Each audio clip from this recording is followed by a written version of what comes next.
आदर दर्शकबिन, तपाईहरुलाई म अपडेट गर्न गएको छु। मध्य प्रदेश कोशी प्रदेशको 1 नम्बर सप्तकोशी ब्रिजको अपडेट गरिरहेको अवस्था छ।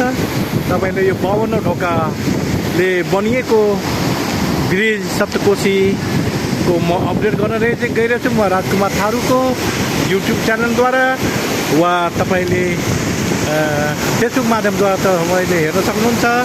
52 वटा ढोका भएर निर्माण भएको कोशी ग्यारेजको अपडेट गरिरहेको छु। आज मिति 2083 साल, आज 2 महिना बिहीबारको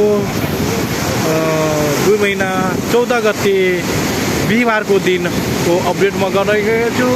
मध्य प्रदेशको प्रदेश नम्बर 1 सप्तकोशीको दृश्य म अपडेट गर्न गइरहेको छु। तपाईले हेर्न सक्नुहुन्छ।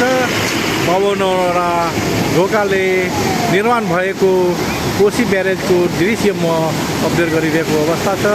तपाईले म देखाउन गएको छु। पानीको बहाव यसो छ, तर यहाँ हेर्नुस् माछा मार्नेको बिजोग छ।